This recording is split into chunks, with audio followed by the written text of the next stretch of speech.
Akatsuki SN de retour gars yi nga xamante ni ñoo defoon wéredi ñëwaat nañ joxaat ñu beneen titre muy drill Sénégal mais nag cette fois-ci am na ku si manqué muy kan Mr Cash nag moom quitté na Akatsuki ba tey xamuñu lan moo tax mu quitté foofu mais waa Akatsuki Pape Sidi Fall invité na leen jeudi passé aaru mbedd bi mu leen invité ñoom it wax nañ nee nañ loolu lañ ci am mais teewul aussi mi ngi nice quoi ndax moom am na droit waaw def li mu yëg am na droit su filatul groupe bi dem defi leneen quoi mais teewul mi ngi nice ñoom loolu lañ wax xamuñu nag yan raison moo tax quoi donc waa Akatsuki ñëw nañ jox ñu benn titre muy gaal seen drill di sound boo xamante ni wuu c'est du lourd gars yi dam leen ngeen seetaani ko vidéo bu dope bu nice donc dama leen ngeen seetaan talent yi mais gars yi dañuy jàll ci deuxième info Taal bi ñëw na ak benn featuring moom ak Karballah titre bi di Mbiip nag ci son bi maanaam mooy ay fen quoi ndax yaa ngi déglu fin sound bi Karballah naan day wax gars yi bu fekkee yéen a wax ni yéen a fi man ay fen la disponible na actuellement dama leen ngeen xool vidéo bi nice na torop ndax featuring bi maanaam dafa nekk fit boo xam ni ñoom ñaar sooy xool dañoo xaw a nuroo flow même ba ci côté physique maanaam nuroo ni sax dañ ko xaw a def peut-être xëy na Karba dafa xaw a gën a njool Taal bi rek quoi mais ñoom ñaar moom sànq sax am na benn gars mu dox naa ma Taal bi xanaa frère u Karballah la quoi mu ne ko non xam ne peut-être dañoo xaw a am tuuti trace que ci côté flow xaw a nuroo quoi mais lu ci mën am daal mooy sound bi nice na quoi le titre c'est Mbiip dama leen ngeen seetaani ko ñu ñëw aussi tamit ci troisième info muy Xpress nag jox nañu benn vidéo boo xamante ni le titre c'est dama koy def mu nekk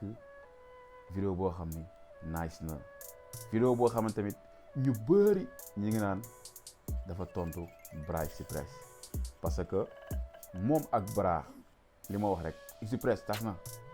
tasul Xpress Brah dem na mais problème bi ci ñoom ñaar la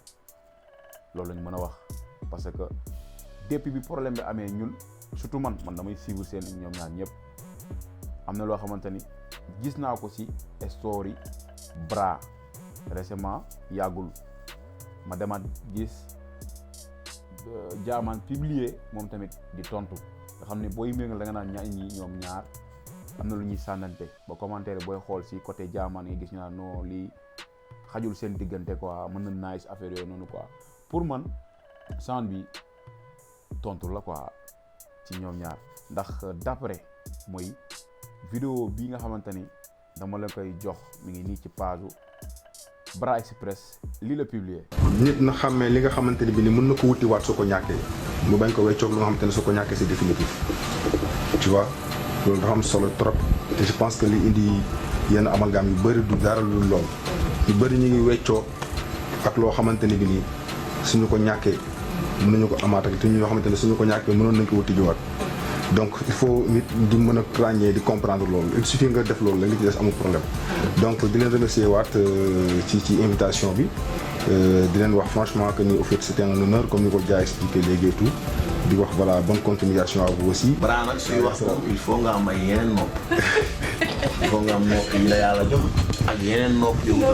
donc gars yi par rapport ak li Brah publié soo si dee jàng ci vidéo bi maanaam lan nga si jàngat quoi dafa bëgg a wane ni Dia am nga loo ma seede loolu. Brah nag suy wax moom il faut nga am ay yeneen nopp il faut nga am nopp yi la yàlla jox ak yeneen nopp yu kon c'est-à-dire que ñoom ñaar am na lu xew ndax lii ni Brah defu ko pour lan ndax bu ko doon def pour soutenir Dia day jël lien bi partager ko mais li ma wax ba tey moo nekk problème su dee am Brah la ak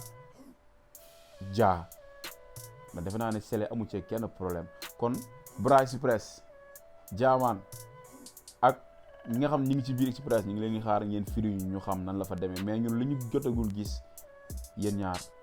ça va pas quoi donc gars yi loolu moo nekkoon 3 infos yi nga xam ne indi woon naa ko muy waa Akatsuki SN seen vidéo bi nga xam ne génne nañ ko muy Drill Sénégal ak Taal bi ak Karballah muy Mbiip 3e info bi et dernière mu nekk jaamaan dama koy def donc gars yi abonné leen te bu ngeen abonné ba pare bu leen fàtte bës cloche notification pour vidéo bu ñu mën di dugal